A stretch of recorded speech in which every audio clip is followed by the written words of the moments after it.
তুমি বানু জুলেখাকে নোংরা বললে? খোদার কসম, যদি অনুমতি থাকতো তাহলে তোমাকে আঘাতে জর্জরিত করে আনুগত্য প্রকাশ করাতাম। কিন্তু কি করব, বানু জুলেখা এতে বাধা সৃষ্টি করে। তিনি ভালো করেই জানেন যে ইউজারশিপ আনুগত্য প্রকাশ করার মতো নয়। সে দেখতে কেমন ছিল, লম্বায় কতখানি ছিল, তার বয়স কত ছিল? দীর্ঘদেহী ছিল, আর বয়স তো 30-32 হবে।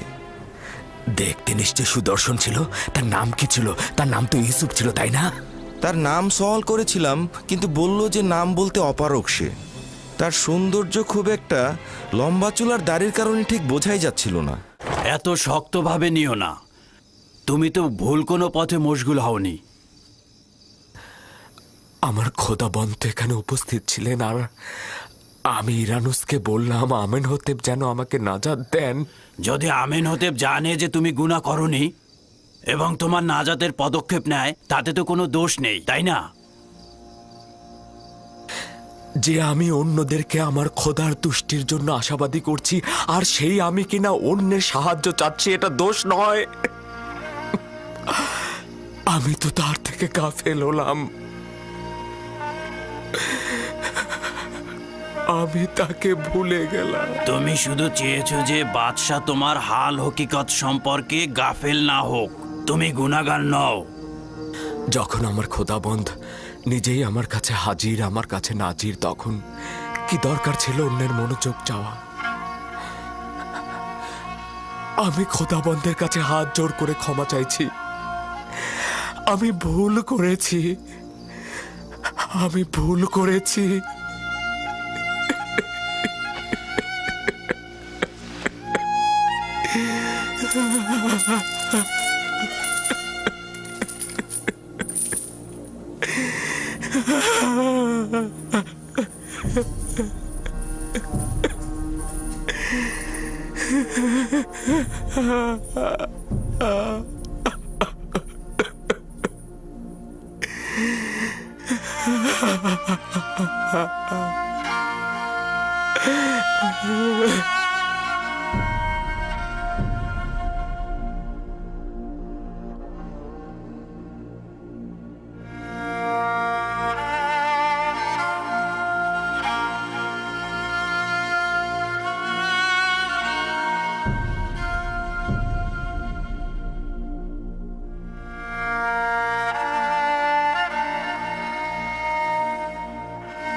এক খোদা ভিন্ন অন্য কারো কাছে প্রার্থনা করো না।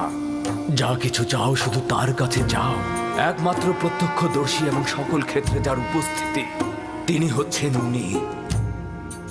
যদি সঙ্গী চাও তাহলে তিনিই হচ্ছেন তোমাদের সঙ্গী, তোমাদের অভিভাবক।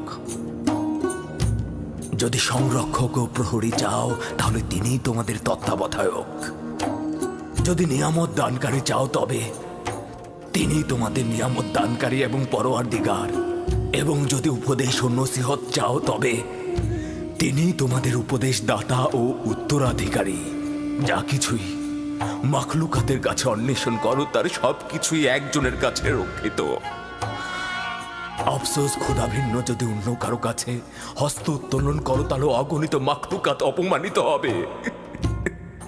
যদি কাল বা পরশু কিয়ামতের দিন খোদাবন্ধ ইনসাফ সহ জাহের হন তাহলে তো অসংখ্য পর্দা ছিন্ন ভিন্ন হয়ে যাবে। যদি তিনি ইনসাফ সহকারে সৃষ্টির দিকে নজর দেন, যদি কিয়ামতের দিন খোদা তাআলা মুসলিমের আর্তনাদ শোনেন, তাহলে অসংখ্য গুনাহগার আমির ওমরা পাপী তাপী বন্দী হয়ে যাবে। অতএব আখিরাতের সফরের জন্য রসদ সঞ্চয় করো এবং কাল কিয়ামতের জন্য নিজেদের আমলকে সংশোধন করে নাও। ফায়েকের মতো সবাই সফরের জন্য প্রস্তুত হও, কেননা সকলকে এই পথেই যেতে হবে।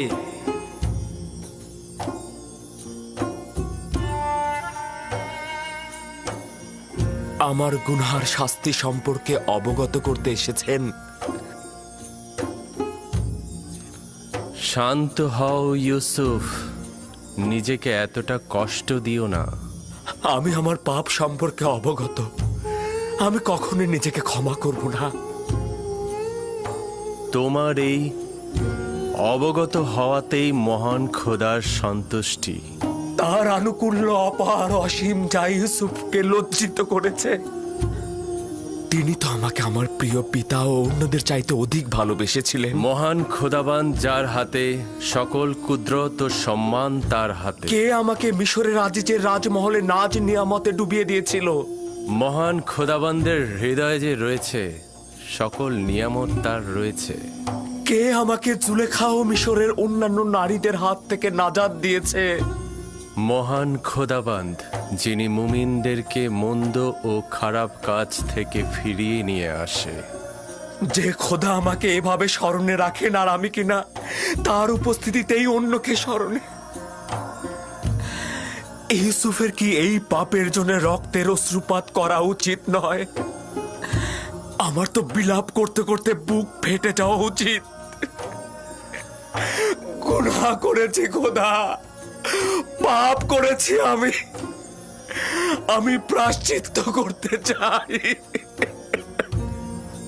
যদি ইউসুফ তার নিজের ভুলের জন্য এই রূপ অনুতপ্ত না হতো, একইভাবে মহান খোদার দরবারে আনুগত্য পোষণ না করত, তাহলে খোদার আনুকূল্য থেকে বিচ্যুত হয়ে যেত, নবুয়াতের মাকাম থেকে বিচ্যুত হতো।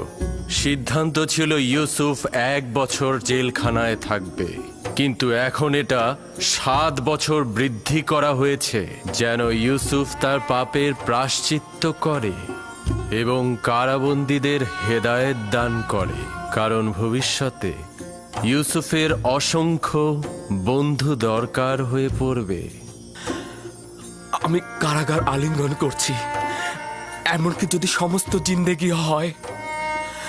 শুধু আমার মাবুদ যেন আমার থেকে দৃষ্টি ফিরিয়ে না নেন, শুধু এটাই কামনা করছি। আমি শুকরিয়া জ্ঞাপন করছি, শুকরিয়া জ্ঞাপন করছি।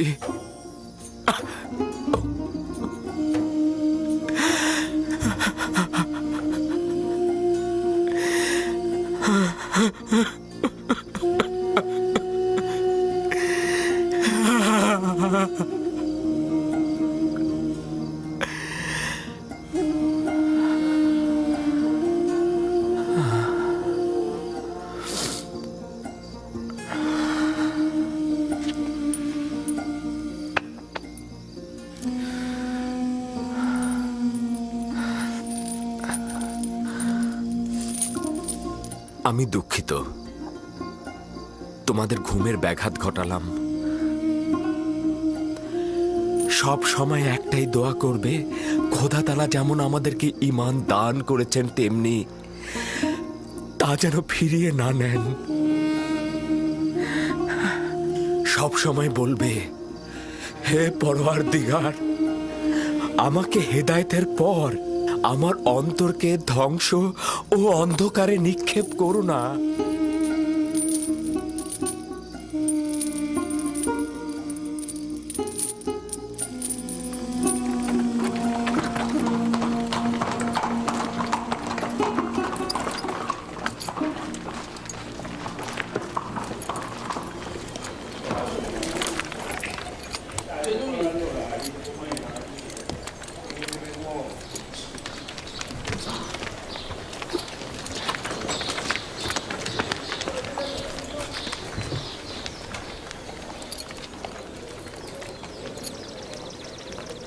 সম্ভাব্য বিপদের মোকাবেলায় প্রয়োজনীয় পদক্ষেপ চিন্তা করেছো তো?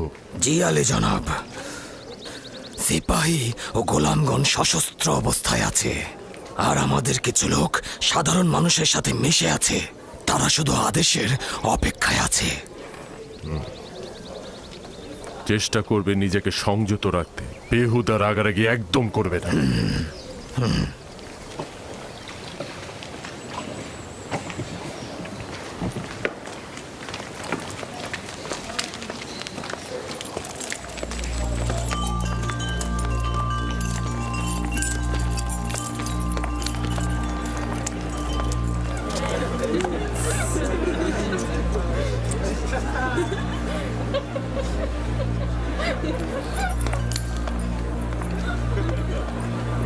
জনাব পদিয়ামুন, আপনাদের অস্ত্রগুলো জমা দিন।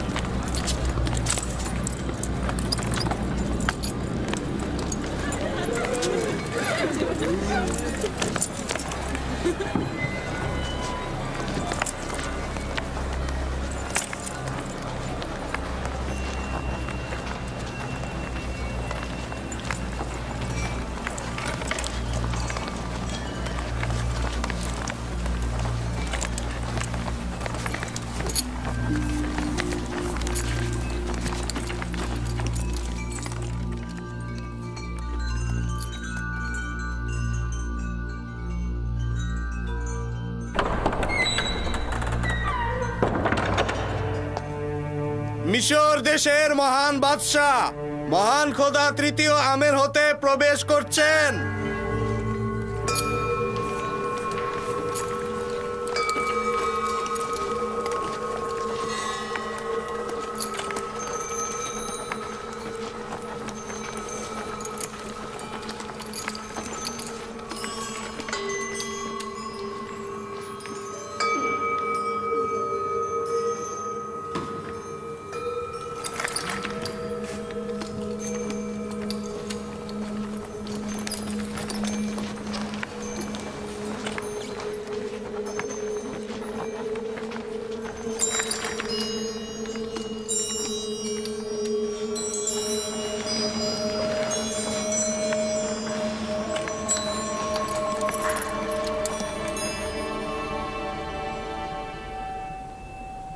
বাবা, জনাব আজ্ঞামোহর, মিশর ভূমির খোদার প্রধান খাদেম আজকের মেহমানদারিতে খোশ আমদেদ। আপনার উপরেও দরুদ মিশরের মহান খোদা মহান বাদশাহ তৃতীয় আমেন হতেপ, মিশরের সকল রাজমহলের শ্রেষ্ঠ বাদশাহ।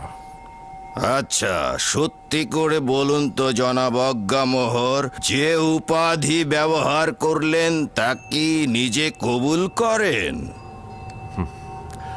আমাদের সন্দেহ নেই এবং যা বললাম তা শতভাগ সত্যতা রয়েছে। আমন খোদার খাদেমদের দৃষ্টিতে মিশরের সকল বাদশাহই অর্ধ খোদা পদমর্যাদার অধিকারী। তাহলে উপস্থিত গণ্যমান্যদের কাছে সওয়াল করছি, অজ্ঞামোহরের কথা অনুযায়ী এই পদমর্যাদার অধিকারীর বিরুদ্ধে ষড়যন্ত্রকারীর শাস্তি কি হওয়া উচিত?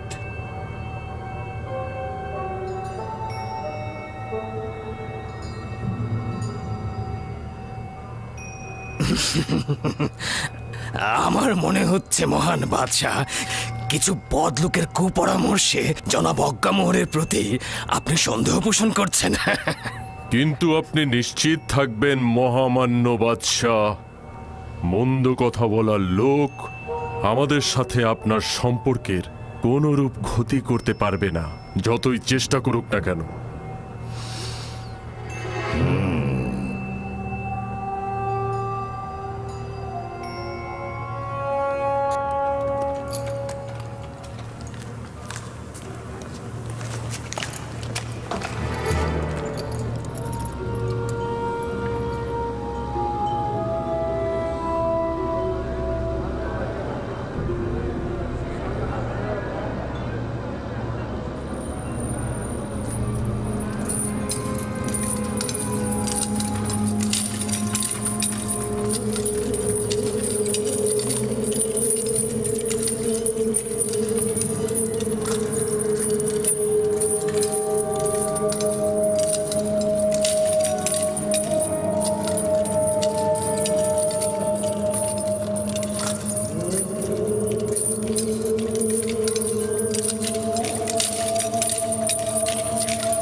আজ মিশরের সম্ভ্রান্ত ও অভিজাত সম্প্রদায়ের সম্মুখে একটি নাটক মঞ্চায়ন হবে, যার মূল বীর অভিনেতাগণ হলেন জনাব আজ্ঞামোহর, পদিয়ামুন, আপুপিস ও ইরানুস।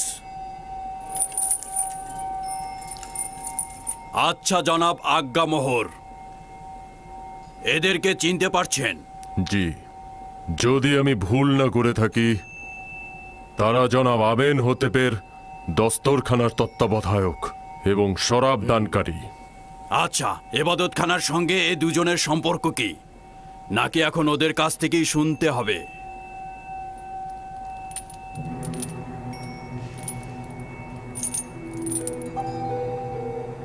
তাদের সঙ্গে আমাদের সম্পর্ক হলো তারা আমুনের অনুসারী, তাদের সঙ্গে অন্য কোনো সম্পর্ক নেই আমাদের।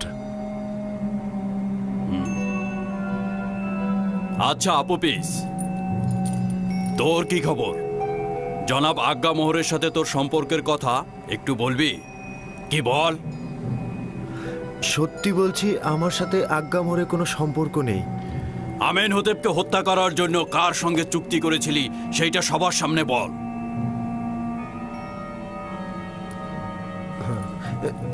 না না না, আমার তো তার সাথে কোনো চুক্তি হয়নি। কিন্তু তুই জেলখানার প্রতিনিধির সম্মুখে স্বীকার করেছিস যে আজ্ঞামোহর তোকে হাজারো স্বর্ণরৌপ্য দিয়েছে এবং তুই বাদশার পেয়ালায় বিষ ঢেলে দিয়েছিস।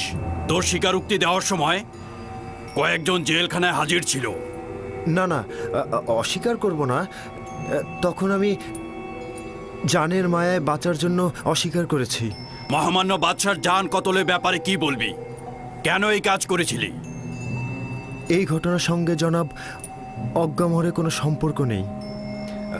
আমি যখন খাদ্য তত্ত্বাবধায়ক ছিলাম তখন জনাব বাদশাহ আমার উপরে রাগান্বিত হয়েছিলেন আর আমি ভয় পেয়েছিলাম। ভেবেছিলাম বাদশাহ আমার জান কতল করে ফেলবেন, সেই কারণেই আমি এটা করেছি। জানো তো, কেউ যদি বাদশাকে হত্যার চেষ্টা করে তাহলে তার শাস্তি মৃত্যু। এটা উত্তম নয় কি? তোমরা আসল পরিকল্পনাকারীর নামটা বলে দাও আর সেই শাস্তি পাক।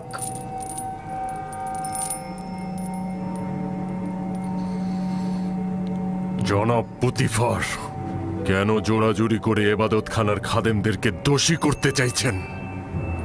সে সবার সম্মুখে আমাদের সাথে তাদের সম্পর্কের কথা অস্বীকার করেছে। আপনি তাহলে আর কি প্রমাণের অপেক্ষা করছেন?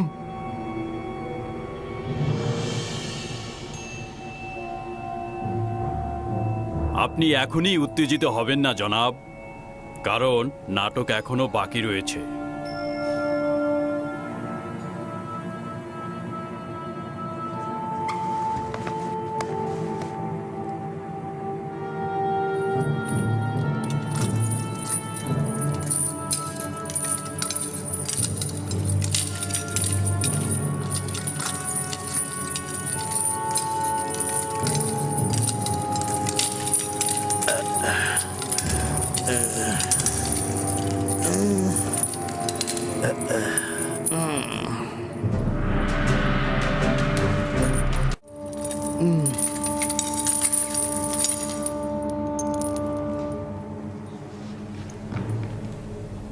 জনাব কিমুনি, তুমি জাভিরা জেলখানার সম্মুখে কি করছিলে এবং আপুপিসের সঙ্গে তোমার কি দরকার ছিল?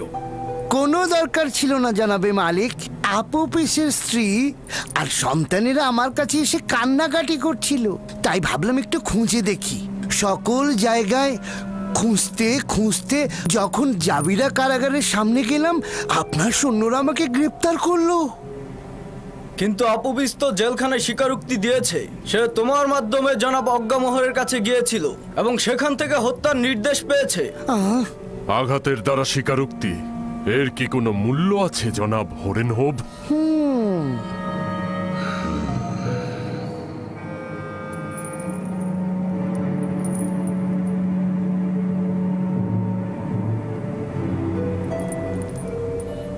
তার মানে তোমার ইরানুস আর আপুপিসের সঙ্গে কোনো সম্পর্ক নেই এবং আমাকে কতল করার কোনো নীল নকশা তুমি করনি?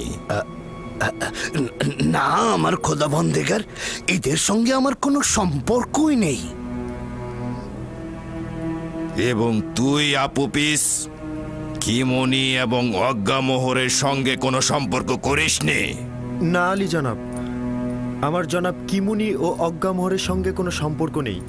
তাহলে কি তুই শুধু শুধু ইরানুসের সঙ্গে মিলে আমাকে হত্যা করার নীল নকশা করেছিস?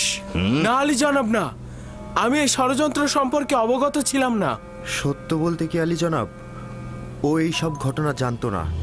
এই সকল ঘটনা আমি নিজেই করেছি। আমি ওর কাছ থেকে সাহায্য চেয়েছিলাম, কিন্তু ও আমাকে সাহায্য করেনি। ও আপনাকে জানিয়ে দিয়েছে।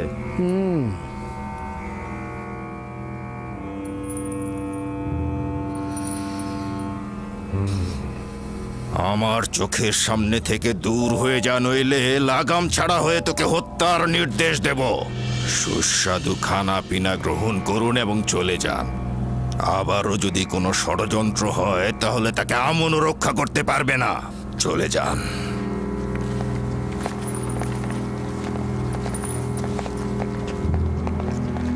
এটা এবাদতখানার খোদা ও খাদেমদের চরম অবমাননা। এরা কাফের, আমুনকে ঘৃণা করে। আমুন এদের জবাব ঠিক সময় মতো দেবে। তুই নির্ঘাত বোকা, নিজের জানকে আজ্ঞামোহরের জন্য উৎসর্গ করলি। যদি হাকিকত বলতি তাহলে এখান থেকে নাজাত পেতি। আমি নিজের জানকে পরিবার ও আত্মীয় স্বজনদের জন্য উৎসর্গ করলাম।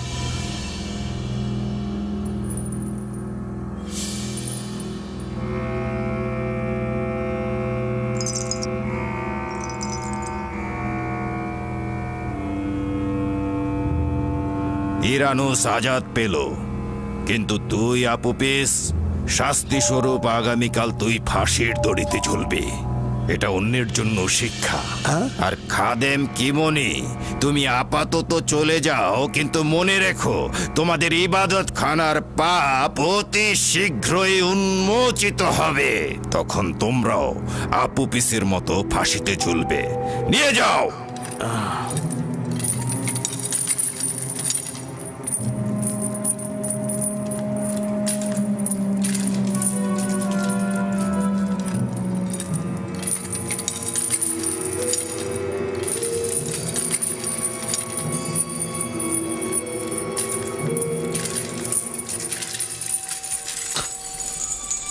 রাজসভা শেষ হলো, সবাই চলে যান।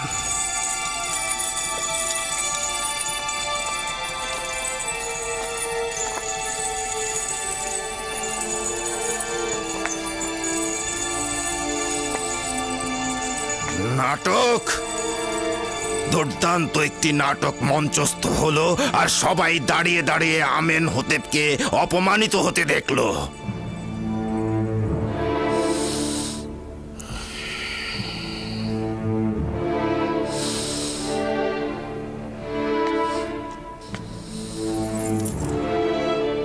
ইরানুস, জি জি জি জি আলী জনাব।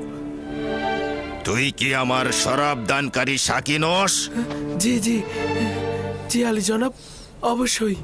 তাহলে শরাব কোথায়? আপনার খেদমতে হাজির জনাব।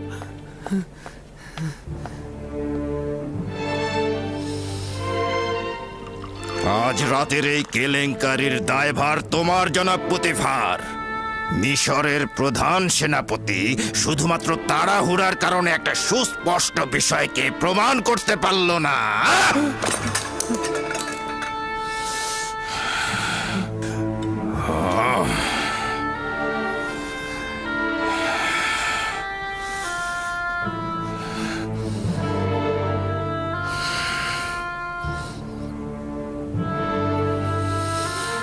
তুমি আমাকে আশ্বাস দিয়েছিলে সব আমাদের অনুকূলে আছে, আর তুমি সেটা প্রমাণ করতে পারবে।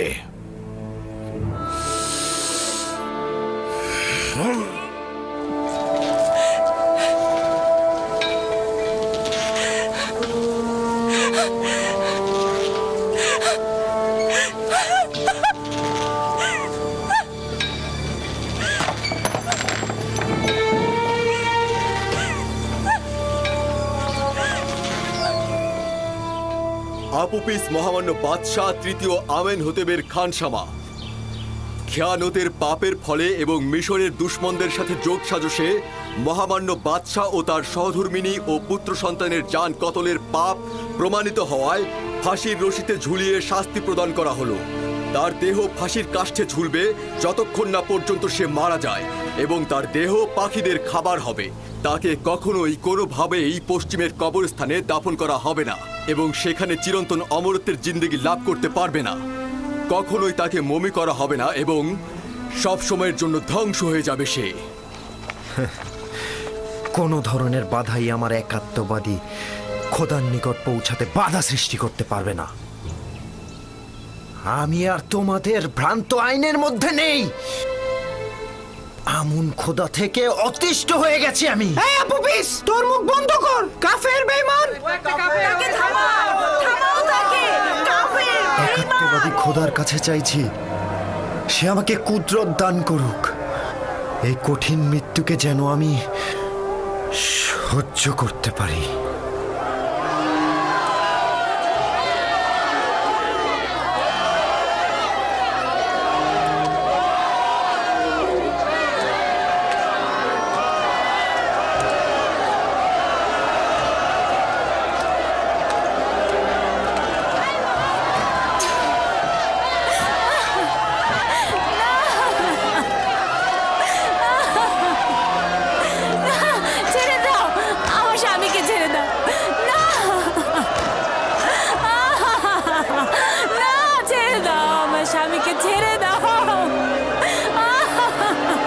তোর আমন খোদার উপরে লানত, তোর উপরে লানত, কাফের বেঈমান। কামহর আর ইবাদত খানার খাদেমদের উপরে লানত, লানত তোদের উপর। আমেন হতে পুতিফার। তোর অধিকার আছে, তোর জায়গায় অন্য কারো ফাঁসিতে ঝোলা উচিত ছিল।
হায় আফসোস, যদি ফুরসত থাকতো তবে একাত্মবাদী খোদার সাথে তোমাকে পরিচয় করিয়ে দিতাম। হায় আফসোস, যদি আমার সন্তানকে খোদার পয়গম্বর ইউসুফের সাথে পরিচয় করিয়ে দিতে পারতাম। খুশি হয়েছি যে তুমি নাজাত পেয়েছ। যদি তোমার কিছু হতো তবে আমি খোদার কাছে কি জবাব দিতাম?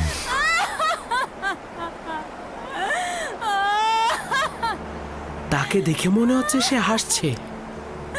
ঠিকই তো, আমিও তো তাই দেখছি। বিষয়টা কি? ও কেন হাসছে? আমার মনে হয় সে বিশ্বাস করছে মৃত্যুর পরে সে সর্বোত্তম জায়গা পাবে।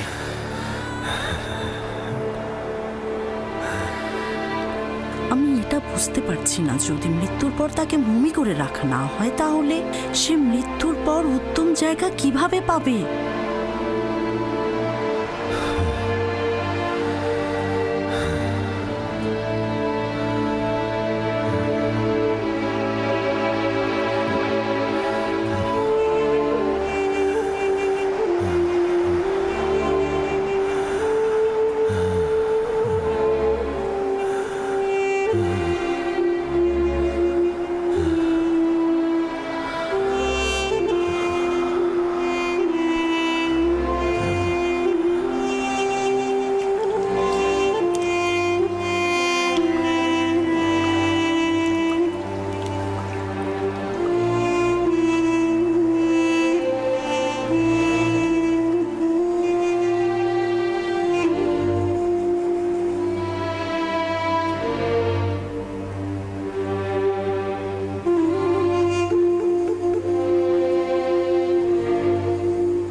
একদিন সত্য ঘটনা ফাঁস হবে এবং আসল নায়ক ফাঁসির কাষ্ঠে ঝুলবে। একদিন না একদিন অজ্ঞামোহর ও অন্যান্য খাদেমরা তাদের পাপের শাস্তি পাবে। রওনা হও।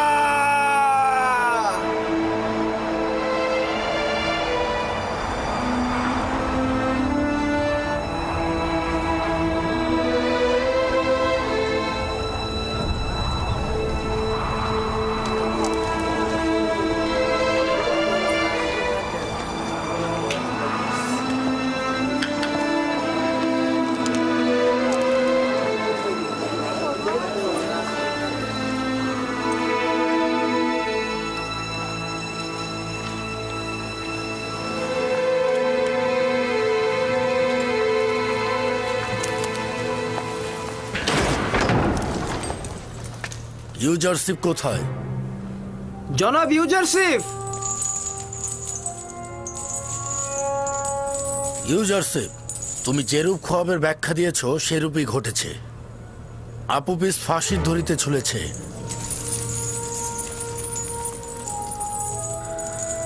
জানতাম। সকাল থেকে এখন পর্যন্ত তো আমি তার জন্যই দোয়া করছি, খোদা তাআলা যেন তাকে ক্ষমা করেন। ইরানুস আজাদ পেয়েছে এবং আমেনহোতেবের রাজমহলে সে পূর্বের পেশায় ফিরে গেছে। খোয়াবের এরকম সূক্ষ্ম ব্যাখ্যা কি করে সম্ভব হয়? ব্যাখ্যা বা পূর্বকথন নিজের অনুমান ও ধারণা মাত্র। ইরানুস ও আপুপিসের স্বপ্নের ব্যাখ্যা, হাকিকত ও বাতেন স্বয়ং খোদা তাআলা আমার কাছে প্রকাশ করেছে, নিজে থেকে কিছু বলিনি।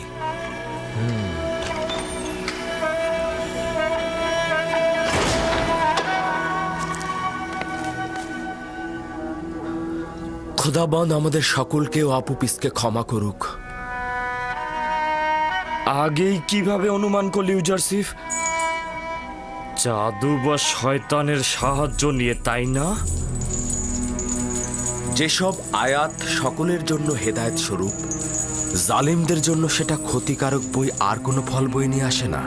জালিম তুই নিজে, জাদুকর ও মন্ত্রজ্ঞানী।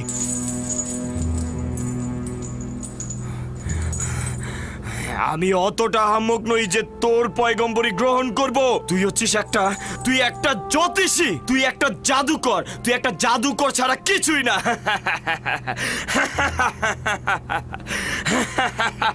তো নতুন জাদুকর, কি খবর আপনার?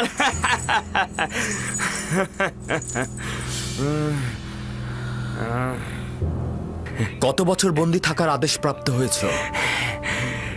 কিয়ামত।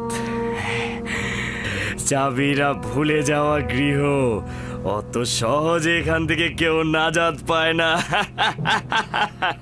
শোনো নিনিফার, তুমি খুব দ্রুত এই কারাগার থেকে আজাদ পাবে। কি বললে? আশা করছি কারাগার থেকে তোমার এই আজাদি তোমাকে শয়তানের বন্ধনী থেকে মুক্ত করতে সাহায্য করবে। তোমরা শুনেছো ও কি বললো? আশা করছি ইউজারশিপের এই কথার হাকিকত যেন না হয় এবং তুই কিয়ামত পর্যন্ত কারাগারে থাকবি। যদি এই ভবিষ্যৎবাণীর ক্ষুদ্রতম অংশ ফলে যায় তবে তোর প্রতি ঈমান আনবো, আর যদি না হয় তবে ভাববো তুই শুধুমাত্র একজন জাদুকর ও জ্যোতিষ। মৃত ব্যক্তিগণ শুনতে পান না।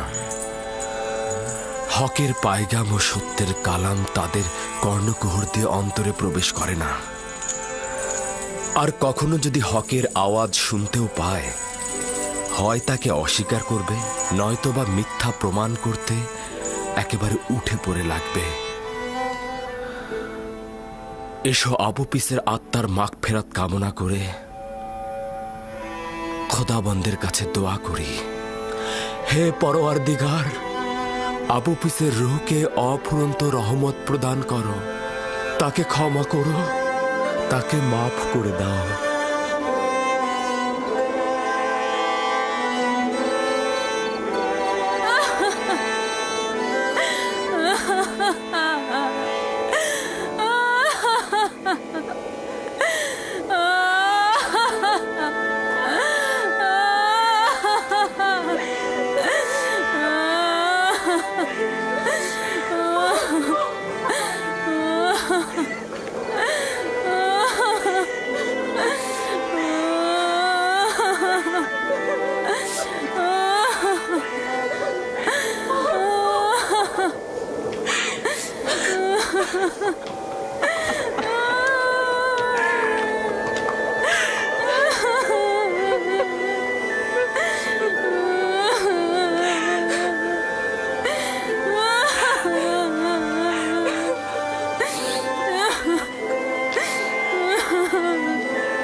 কি দেখছি আমি?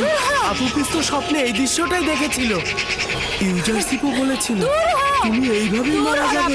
দল, তোমরা কেউ কিছু করছো না কেন? আমার স্বামীকে খেয়ে ফেলছে। তোমরা ওকে নিচে নামিয়ে আনো। দূরে সরে যাও, দূরে সরে যাও বলছি। আনছো না কেন? কেন আনছো না? কেন তাকে মুক্তি দিচ্ছ না? আদেশ রয়েছে যে সে ফাঁসির দড়িতে ঝুলবে। আনছো না? সরে যাও, নামিয়ে আনো বলছি। দূরে সরে যাও বলছি। নামিয়ে আনো।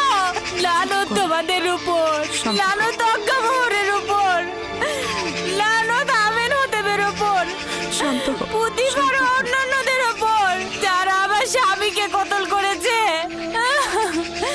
আমার স্বামী আপুপিসকে আমার কাছ থেকে নিয়ে গেছে। শান্ত হও তুমি। যে ঘটনা ঘটেছে তাতে আমাদের হাত নেই, আমাদের কিচ্ছু করার নেই। শান্ত হও, ধৈর্য ধরো, ধৈর্য ধরো তুমি।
নিনিফার কোপ্তা, তুমি আজাদ হয়েছ।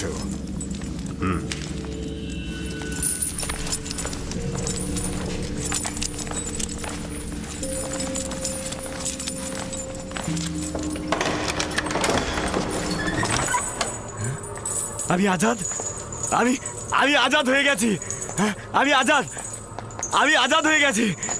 আমি আজাদ হয়ে গেছি। ইউজারশিপ, তুমি মিশরের সবচেয়ে বড় জাদুকর। তুমি সবচাইতে বড় জ্যোতিষী। তুমি জাদুকর।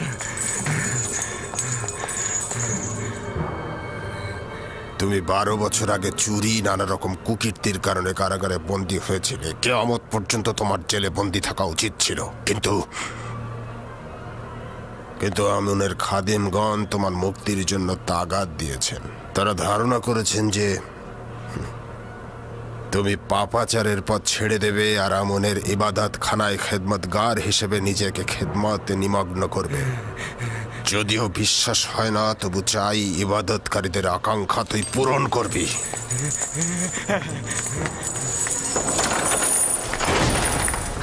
আবারও ইউজারশিপের কথা সত্যি হলো। তার প্রতি আমার দিন দিন ঈমান ও সংকল্প বেড়েই চলেছে। এগুলো সবই খোদার পয়গম্বরদের সত্যতার নিশানা।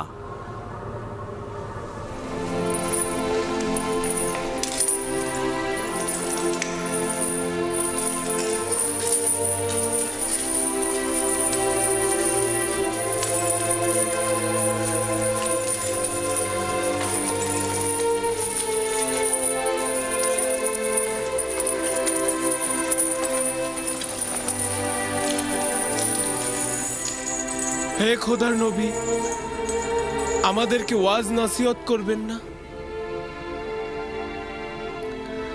কখনো কখনো আম্বিয়া একরাম কিছু মানুষও হেদায়েত প্রদানে সক্ষম হন না। যদি কোনো জীবিত মানুষ সত্যকে উপলব্ধি করতে না পারে, তাহলে সে মৃত। তখন সে সত্যকে উপহাস করবে, তখন সেই প্রমাণিত সত্যকেই সে মিথ্যায় রূপান্তরিত করবে।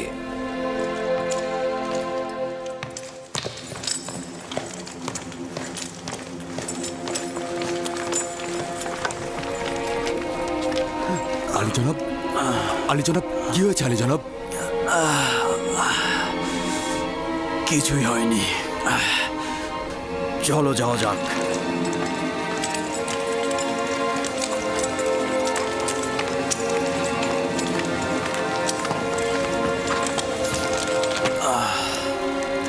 চলো রওনা হও।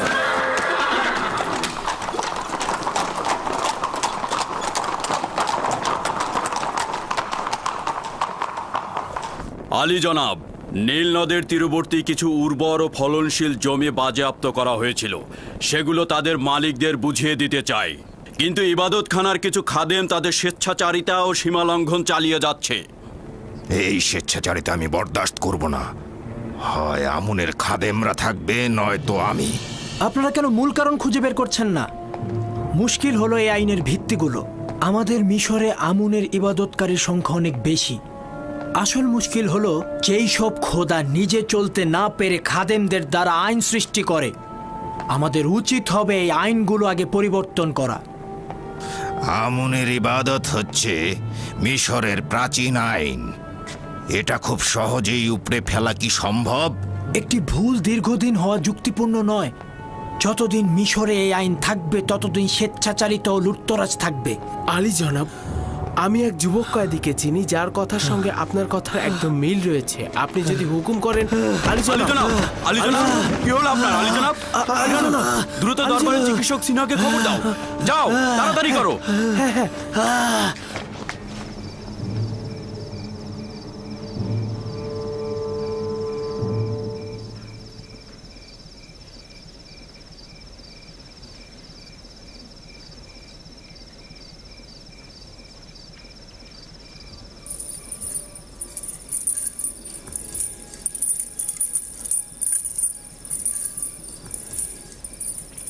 ইরানুসের উচিত ছিল এই সময়ের মধ্যে আপনার পয়গাম মিশরের বাদশা আমেনহোতেবকে দেওয়া, কিন্তু খবর তো এলো না।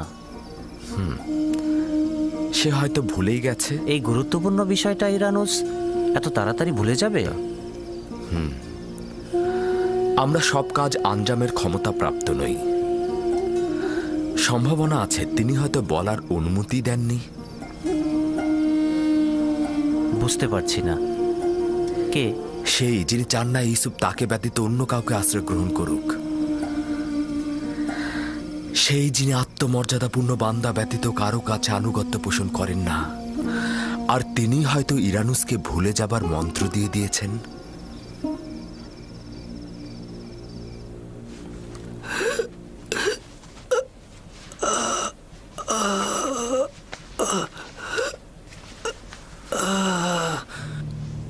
আমি কি বলতে চেয়েছিলাম?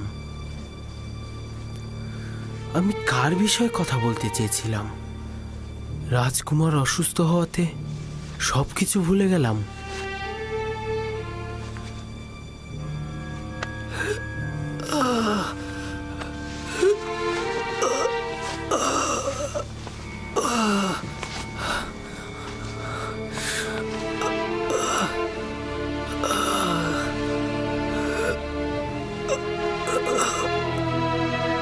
এরকম হাল কেন হলো সিনুহে? তুমি তো মিশরের ও আমার রাজমহলের প্রধান চিকিৎসক। কেন আমেনহোতেবের জওয়ানের চিকিৎসা হচ্ছে না? কখনো কখনো কোনো অভিজ্ঞ চিকিৎসকও কিছু কিছু বিমারির চিকিৎসা করতে অক্ষম, আর এটা যা আপনার সেরকমই একটি বিমার। আমাদের বাদশা পুত্রের রোগটা কি? মৃগী রোগ নাকি বেহুশ? এর কোনোটাই নয়। আমার কাছে এই দুই রোগেরই ঔষধ আছে, কিন্তু আমি তো শাহজাদার রোগ নির্ণয় করতেই অক্ষম। তাহলে এখন কি করবে? তার বিমারির তো একটা উপায় বের করতে হবে। আমি তো জাহাপনা আপ্রাণ চেষ্টা করেই যাব যতক্ষণ পর্যন্ত না আমাদের শাহজাদার রোগ নির্ণয় করতে পারছি। আমার মনে হয় আমুনের খাদেমগণই এ রোগের চিকিৎসা করতে পারবে। আমার চিকিৎসার জন্য কোনো জাদুকরের দরকার নেই। লানত তাদেরকে যারা পেট পূজা ও লুটতরাজ ছাড়া কিছুই বুঝে না, ওই সকল খোদা ও তার খাদেমদের উপর। তোমার উচিত না ইবাদত খানার খাদেমগণকে নিয়ে কোনো কটূক্তি করা। বন্ধ করো বানু। এমন কাউকে আমার দরবারে স্থান দেব না যারা আমুন ও তার খাদেমদের সাহায্য করে। যাও।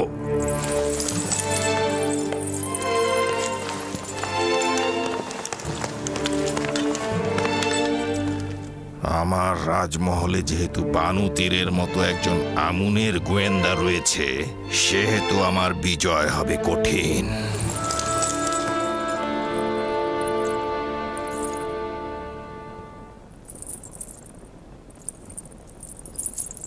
হে মহান আমুন, তোমাকে ছাড়া আমার আর কোনো আশা নেই। কেন আমাকে সাহায্য করছো না? আমি কি তোমার দরবারে প্রয়োজনীয় জিনিসপত্র হাদিয়া স্বরূপ দেইনি? স্বর্ণ মুদ্রা সহ অসংখ্য প্রয়োজনীয় জিনিসপত্র দেইনি? তোমাকে সাজাতে মূল্যবান অলংকার ও পোশাক পরিচ্ছদ দিয়েছি, তাহলে কেন সাহায্য করছো না? যদি তুমি বান্দাদের চাহিদা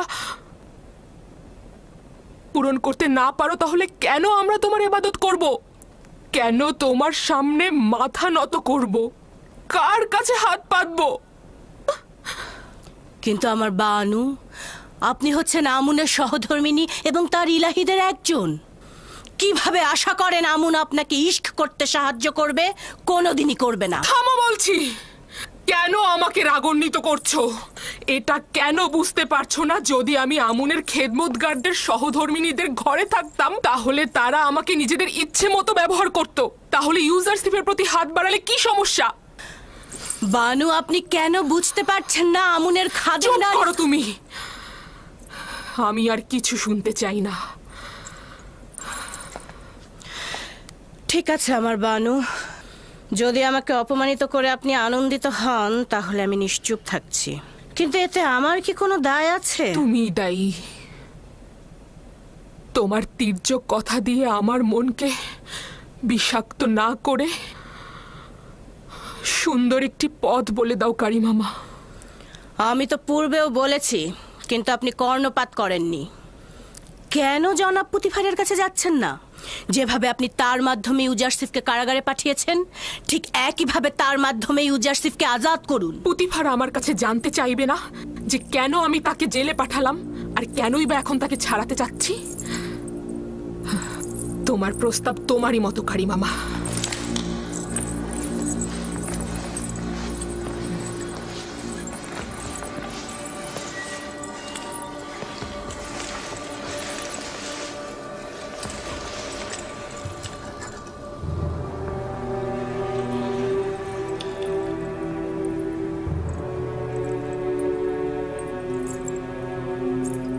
কারিমামা। জি আমার বানু। ভুল কি আমার, নাকি এই আয়নার? আমাকে বিবর্ণ মনে হচ্ছে কেন? আপনি চিন্তিত হবেন না আমার বানু, সাজসজ্জা করলে সব ঠিক হয়ে যাবে।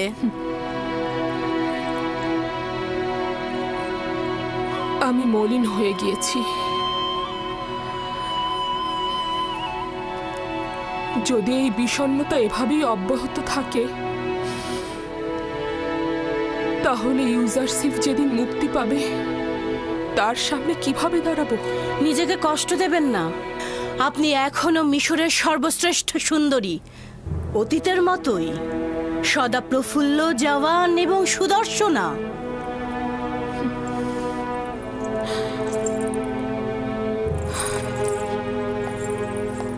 আমি পারবো না এই বিরহ সহ্য করতে। আমাকে কিছু একটা করতেই হবে।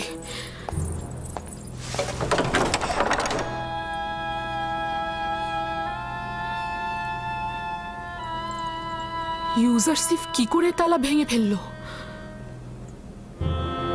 এমনকি আমি দেখলাম সে এই দরজা স্পর্শও করেনি। তুই নিজেই ভেঙে গেছিস, ঠিক আমারই মতো।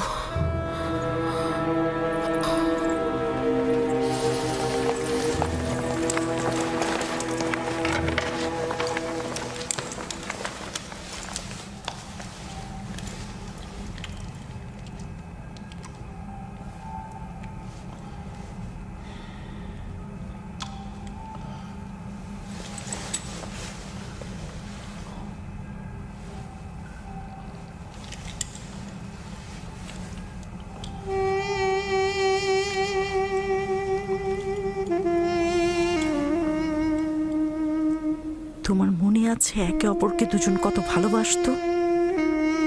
এটা কি জিন্দেগি? পশ্চিমের মৃত ব্যক্তিদের দুনিয়াও এর চেয়ে অধিক আনন্দের।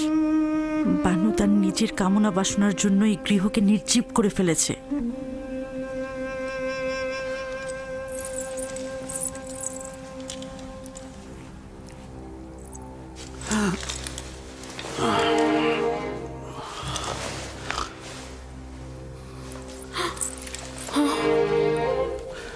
দরবারের চিকিৎসক সিনহকে খবর দাও।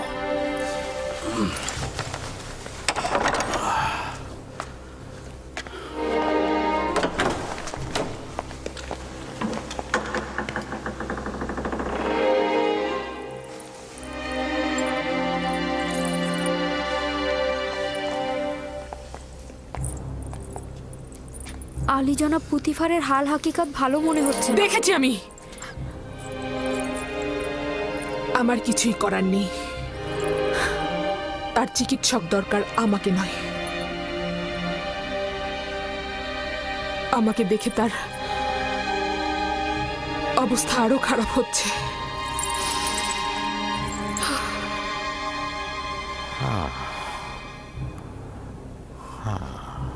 হৃৎপিণ্ড ঠিক মতো কাজ করছে না। উচিত হলো ক্রোধ ও পেরেশানিকে সম্পূর্ণ নিয়ন্ত্রণে রাখা আর পরিপূর্ণ বিশ্রামে থাকা। আমি কিছু ঔষধ আপনার জন্য প্রস্তুত করেছি, প্রতিদিন নিয়ম মতো খাবেন।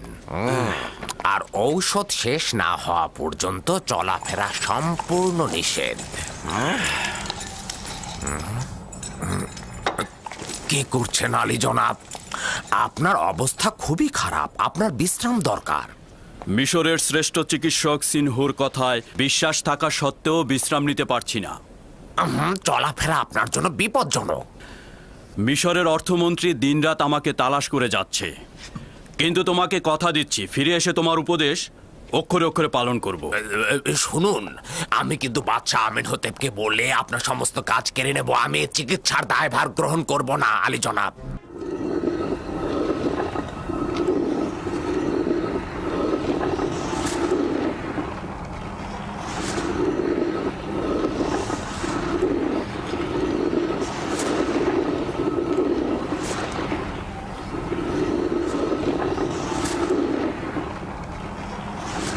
দেখেছো কারিমামা, জাতাকলটা গমগুলোকে কিভাবে পিষে দিচ্ছে। সময়ও ঠিক এভাবেই মানুষকে পিষে দেয়।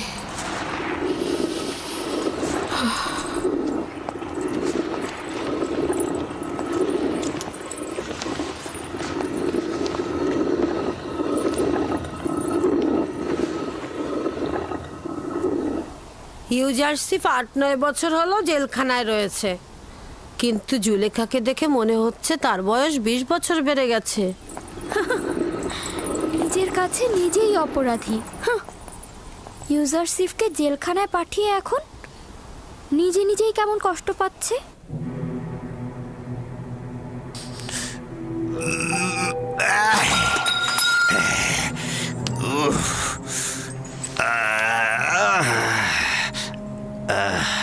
এই মাথা ব্যথা আমাকে কতল করে ফেলবে। জলদি সিনহোকে ডাকো, সিনহোকে ডাকো তাড়াতাড়ি।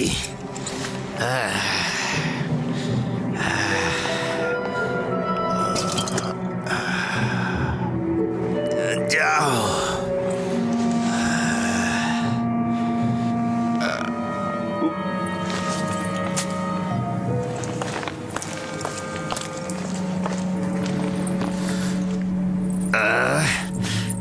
যাও। আপনি অতিরিক্ত পান করছেন আলী জনাব। আপনার মাথা ব্যথা বিমারির মূল কারণ এই শরাব। আমার একমাত্র আরামের ঔষধ এটাই। যদি এটা আমাকে ডুবিয়ে না রাখতো তাহলে আমি অনেককেই কতল করে ফেলতাম। মিশরের মহামান্য বাদশাহ জনাব আমেন হতেব দীর্ঘজীবী হোক। ইরানুস, 1 গ্লাস পানি নিয়ে এসো, আলী জনাবকে ঔষধ খাওয়াতে হবে।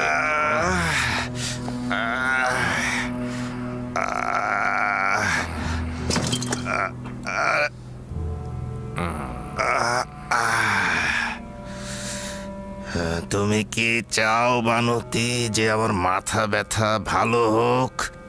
যদি তাই চাও তাহলে কেন মাথা ব্যথার কারণ ফাঁস করছো না? আপনার মাথা ব্যথার মূল কারণ অতিরিক্ত শরাব পান।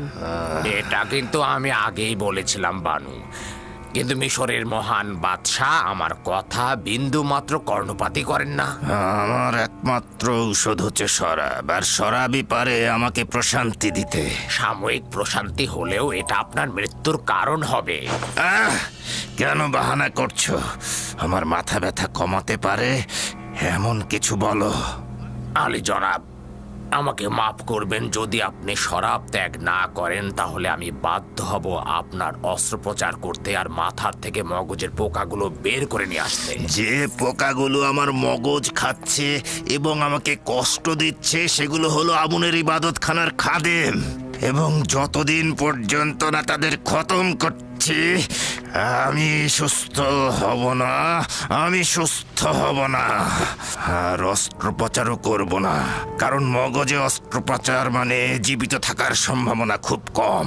তাহলে শরাব ত্যাগ করুন। কি বললে এটা? শরাব ত্যাগ করব?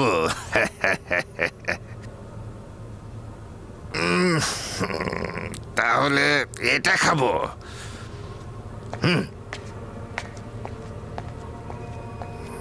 আজকের শরাবটা খুব ভালো বানিয়েছিস আনুস, কম পরিমাণ দিয়েছিস, কিন্তু আমি শুধু আমার চিকিৎসা শাস্ত্রের জ্ঞান দিয়ে বলতে পারি যে বিপদে রয়েছেন, নিজের দিকে লক্ষ্য রাখবেন। তার মানে কি তোর সময় ফুরিয়ে এসেছে আমেন হতে?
কি করছো ইউজারশিপ?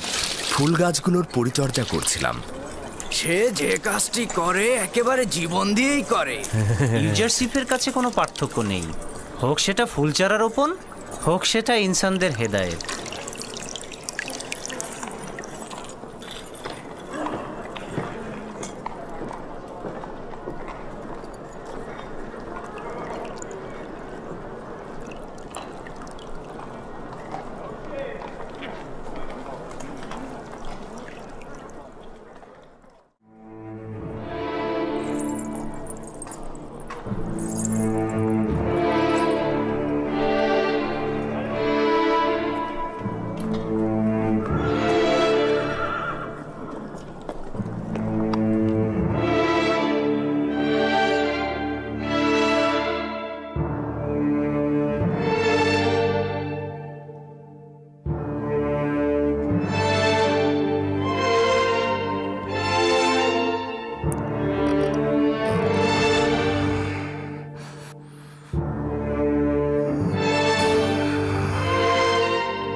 বাইরে, সকলে বাইরে যাও।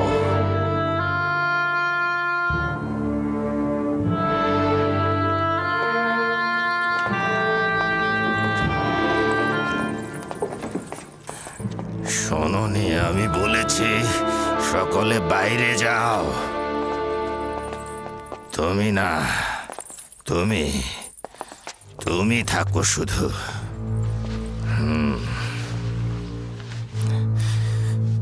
যা বলছি ভালো করে শুনবে।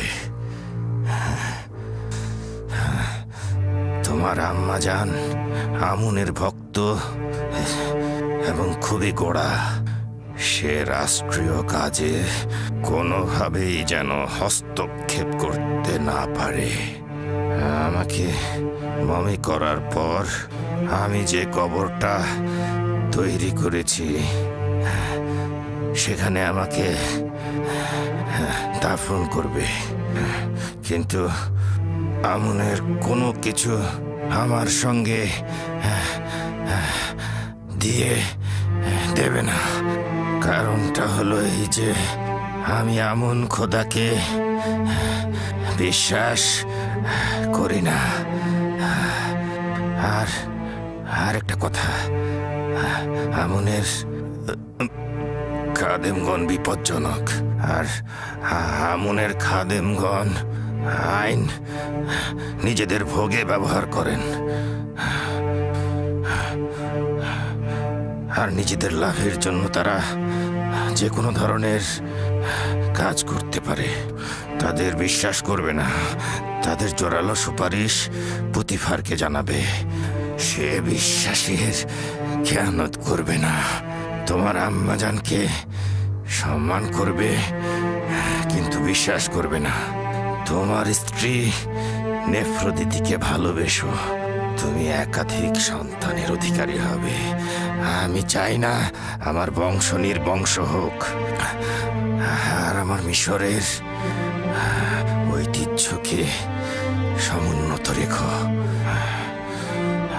বিলুপ্ত যেন না হয়ে যায়, বিলুপ্ত না হয়ে যায়। খুব দক্ষতার সাথে রাজকার্য পরিচালনা করবে। আমি তোমার কাছে আশা করছি যে তুমি খুব দক্ষতার সাথে এই পাপাচারীদের অবশ্যই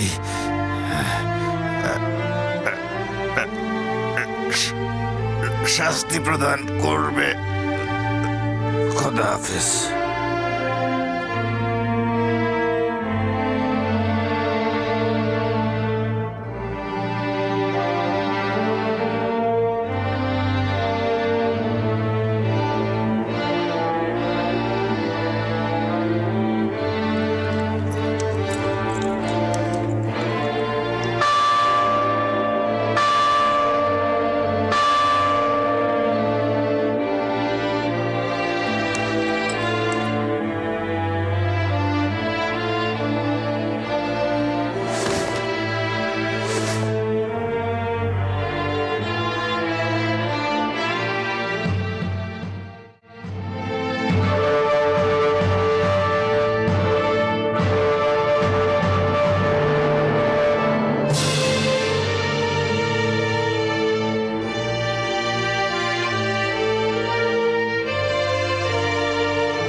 আজে সালতানাতের সকল তাজিম অর্ধ নিমজ্জিত থাকিবে।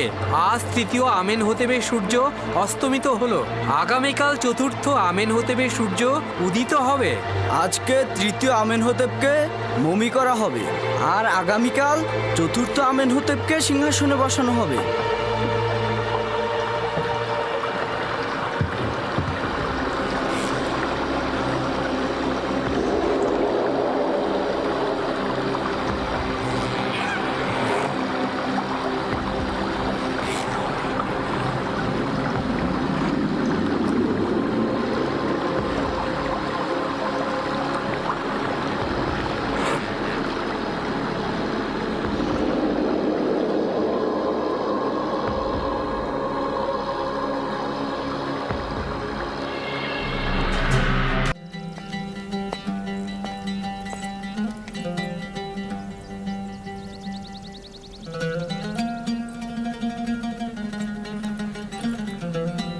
কাকে তাজিম করছো?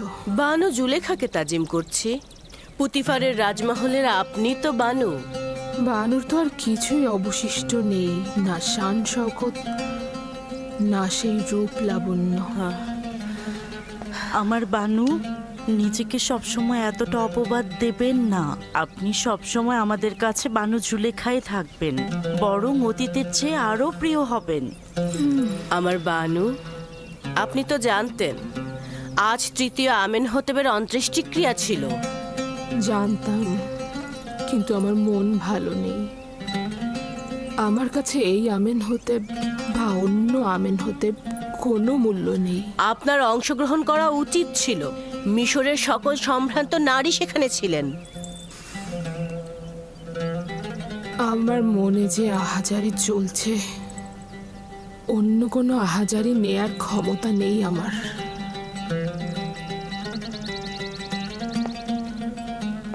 তাহলে আগামীকালের জাসনের কি করবেন? সিংহাসনে আরোহণের জাসনে অংশগ্রহণ না করে থাকতে পারবেন? ওফ, আগামীকাল জাসনে যেতে বাধ্য আমি, কিন্তু এই বার্ধক্য লুকানোর জন্য সাজসজ্জা অলংকারাদি কিভাবে সম্ভব? উফ, আমি পারবো না।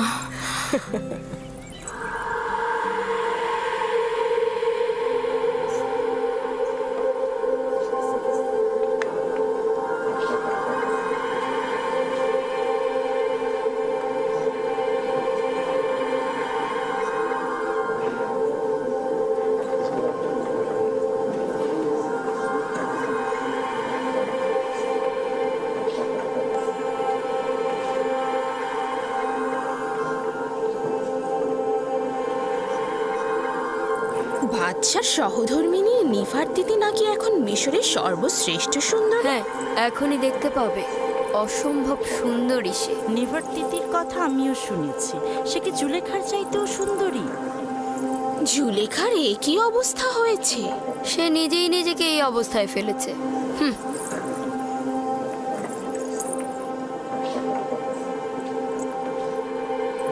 আমি শুনেছি যে চতুর্থ আমেন হতেব নাকি আমাদের আমন খোদায় একেবারে বিশ্বাসী নয়। যদি বিশ্বাসী নাই হয় তবে কি করে অজ্ঞামোহর তার মাথায় মুকুট পরায়? এটা একটা আনুষ্ঠানিকতা, কোনো উপায় নেই। প্রাচীনকাল থেকেই প্রধান খাদেম আর আজিজে মিশর বাদশার মাথায় মুকুট পরিয়ে থাকেন। আমার বিশ্বাস যে চতুর্থ আমেনহতেবের হুকুমতকালে মিশরে অনেক উন্নতি হবে। তার আমুন এবং ইবাদতখানার খাদেমদের প্রতি বিন্দুমাত্র বিশ্বাস নেই, আর সেটাই তার জন্য কাল হয়ে দাঁড়াবে।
হে পবিত্র নীল নদ অববাহিকার প্রভু, হে প্রাচীন মিশরের গৌরব ও ঐতিহ্যদাতার প্রভু, হে মহান খোদা আমুনের অংশীদার, মিশরের সাধারণ জনগণকে কুদরত দানকারী, নীলনদকে বশ্যতা ও সুফল দানকারী, মিশরকে উচ্চ মর্যাদায় আসীনকারী এবং মজবুত ভিত্তি প্রদানকারী চতুর্থ আমেন হোতেপ, আমাদের জওয়ান বাদশাকে সকল ফেরাউনের কুদরত এবং শস্য শ্যামল পবিত্র নীলনদ সহ মিশরের উচ্চ মর্যাদা ও সকল কিছুর উপরে তার আনুকূল্য প্রদান করুন এবং তার শক্তি বৃদ্ধি করুন। তাকে দুশমনদের মোকাবেলা করতে এবং মিশরকে উন্নতির শিখরে পৌঁছে দিতে তাকে হেদায়েত দান করুন এবং যোগ্য শাসক হিসেবে তাকে প্রতিষ্ঠিত করুন। একই সাথে তাকে আমুন খোদার প্রতি আনুগত্য আনতে সহযোগিতা করুন।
সাবাস সাবাস ইসমত, এই বাড়িটি নির্মাণে তুমি তোমার দারুণ দক্ষতা দেখিয়েছ।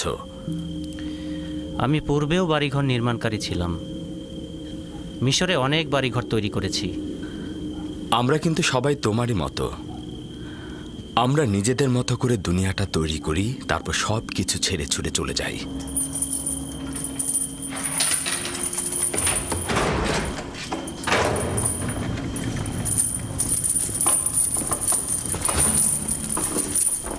ইউজারশিপ, একটা গুরুত্বপূর্ণ খবর আছে।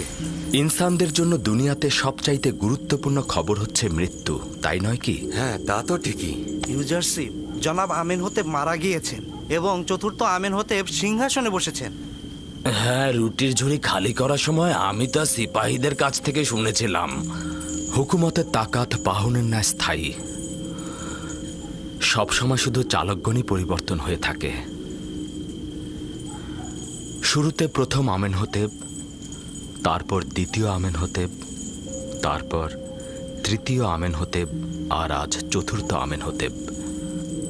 আমি বাল্যকালে তাকে দেখেছি, ধারণা করছি সে অন্যদের চাইতে উপযুক্ত হবে। শুনেছ কি ইসমত, তৃতীয় আমেন হোতেপ ঘর বাড়ি ত্যাগ করে চলে গিয়েছেন।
রওনা হও।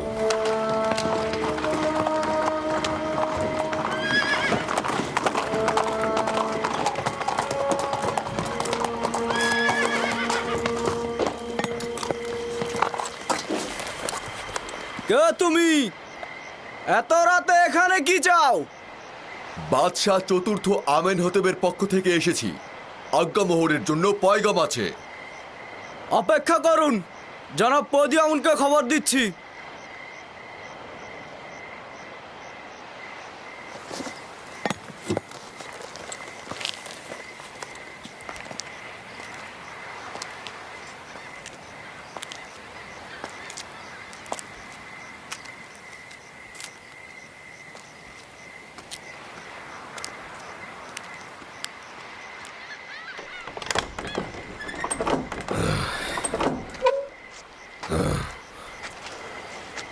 কি হয়েছে? এত রাতে এখানে কি চাও? মিশরের মহান বাদশাহ চতুর্থ আমেনহতেব খোয়াব দেখেছেন। আলী জনাব অজ্ঞামোহর সহ খোয়াব বিশ্লেষণকারীদের তলব করেছেন। ঠিক আছে, তুমি যাও, আমি এখনই অজ্ঞামোহরকে খবর দিচ্ছি।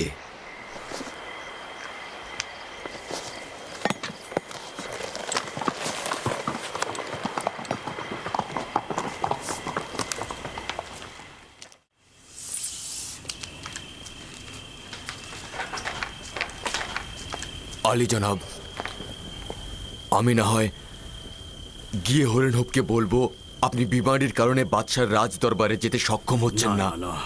না, প্রতিভার আজ পর্যন্ত নিজের প্রভুর ফরমান পালনে এক মুহূর্ত অজুহাত দেখায়নি। এখন কি করে দেখাবে? আর অসুস্থতা, এটা তো একটা নিছক বাহানা। বিষয়টা কি সেটাই বলো। জানি না, হরেনহব বলছিল গুরুত্বপূর্ণ তলব। দেখেছো অর্ধরাতে কিভাবে আমাদের ঘুম হারাম করে দিল। এত রাতে আমাদের বিরক্ত না করে সকালবেলায় তো তার খোয়াবের ব্যাখ্যা চাইতে পারতেন। কয়েকজন খোয়াব ব্যাখ্যাকারীকে খবর দাও আর অতি দ্রুত আমার সঙ্গে দেখা করতে বলো। যাও, দ্রুত করো, যাও। ঠিক আছে আলী জনাব।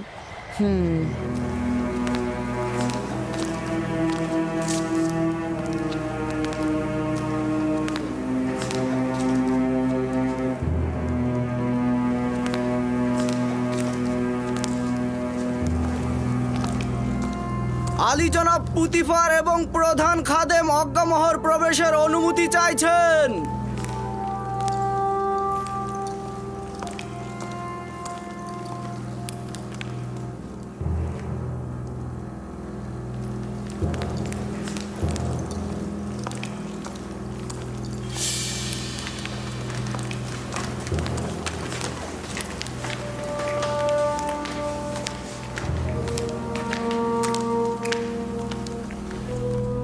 দরুদ মহামান্য বাদশাহ জনাব আমেনহতেবের জওয়ান।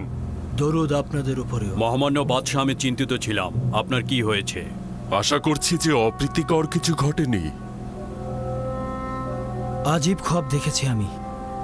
সম্ভবত অপ্রীতিকর হতে পারে, আবার নাও পারে। আবার এমনটাও তো হতে পারে যে এটার কোনো ব্যাখ্যাই নেই। বাদশার খোয়াবের ব্যাখ্যা বরকত ও কল্যাণময়ী হবে। বিশ্লেষণকারীদেরকে খবর পাঠিয়েছি, তারা এক্ষুনি হাজির হবে। যাই হোক না কেন, আমাকে অস্থির করে তুলেছে।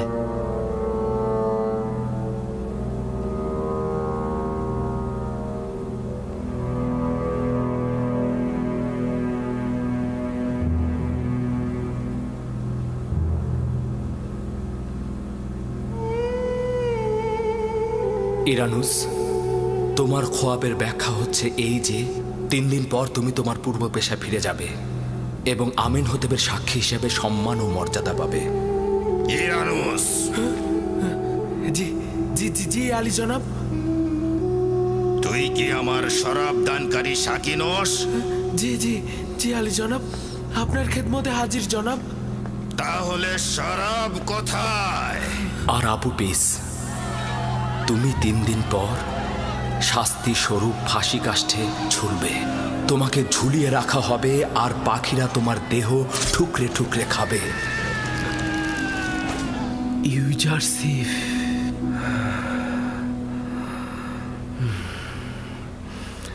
আমি এটাই ভুলে গিয়েছিলাম, 60টা বছর পার হয়ে গেছে।